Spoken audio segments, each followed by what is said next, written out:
Indy has so much history in it, and it's the biggest race of our series.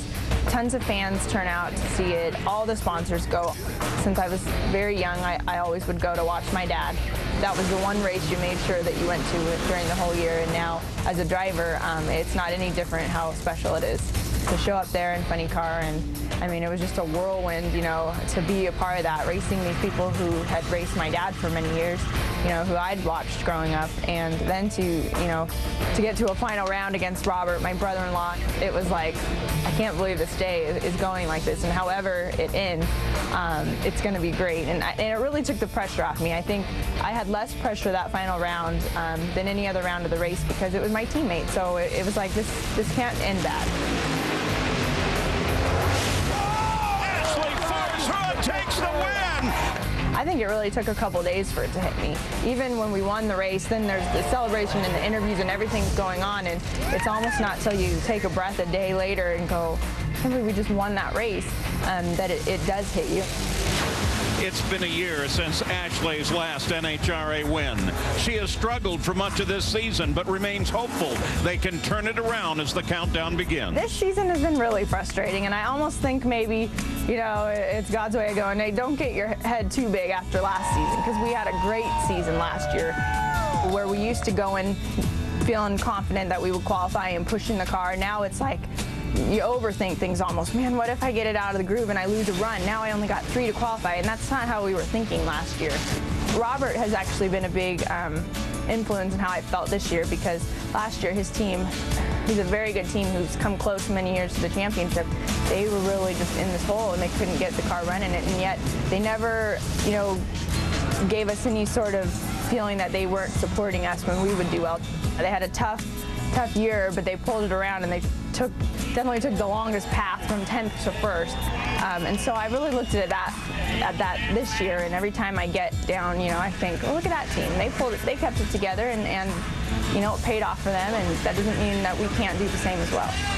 Ladies and gentlemen, boys and girls, I give you the 2009 Mac Tools U.S. Nationals champion, Ashley Force Hood.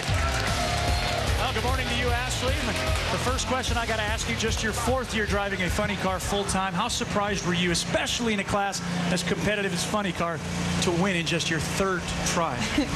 You know, it takes your breath away. You look back, you think back on that moment, and it's one of those things that sometimes it's just your day in drag racing. That's why the fans love it. That's why we love being a part of it. It's not always what it says on paper that's going to turn out. Sometimes you just have the magic that day, and last year was our day. And that's why my 3 little girls love you too, by the way. Well, and you've got that one Mac Tools U.S. Nationals trophy. I mean, have you ever sat down and looked at your career and kind of mapped out what your goals are? I mean, have you ever sat down and say, I want to win 10 U.S. Nationals and 10 championships, or you just kind of go with the flow?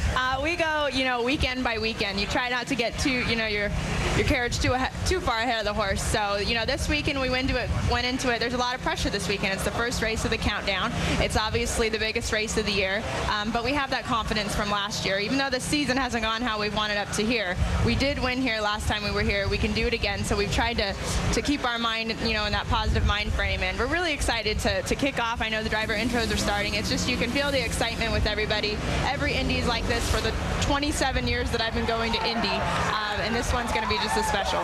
You also won an alcohol dragster, but I got to ask you about the car owner, car driver relationship. It just also happens to be your father. Is he still pretty overbearing, or now that you're 4 years into this, has he kind of stood back and let you do your thing?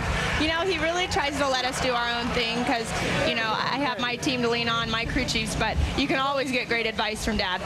You know, he knows more than anybody out here, I believe, with the funny cars. He's been out here my entire life racing, over 30 years of racing. That's a lot of experience and a lot of wisdom. It's just a matter of getting through all the other craziness that he wants to talk about. But, you know, I have a lot of years, my whole lifetime, of learning how to understand and communicate with John Force. So, you know, he's a wonderful dad, and he's a wonderful boss. We just had our team meeting in there, and you can feel the excitement in there, and that's because of him. He motivates us. It looked for like a little while the John Force Mustangs were going to be 1, 2, and 3, but along come Don Schumacher Race Cars and Matt Hagan, the #1 qualifier, who's standing by right now with John Kerner.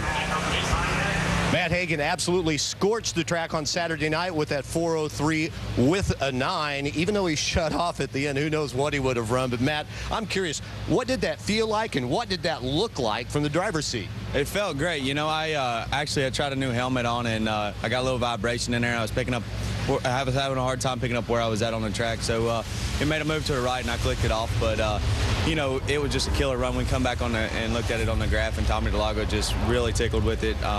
You know, it's just going to kind of give us a little insight to what we can do maybe this fall on trying to reset that record and get 20 more points for this diehard team. Hagen races Tony Pedregon. Look down there at the bottom. There's Sean Force with his 4 wins and 30 starts here. But he's taken on the only guy that can say he was the most recent winner in Funny Car, and that would be Bob Bodie with that big Brainerd win. And on the other side of the ladder, probably the biggest matchup on that side, Ashley's got to go up against Del Worsham, who struggled early in qualifying, but then came back and made some very nice passes. Del Worsham in round number 1. Don't want to look past that. The potential, though, to race your teammate in round number 2 at the biggest race of the year. Your thoughts? Oh, it's going to be a tough day. There's a lot of great Funny Car drivers and teams out here, and that's what makes it exciting. I'm friends with Del. He's a great driver. I'm going to have to be on my game in every increment of this race from the starting line to the finish. But if we can get past him, then we got to take a deep breath and match up whoever we match up with. Exactly. Yes. How about it? Ashley Force Hood, have a great, safe Mac Tools U.S. Nationals.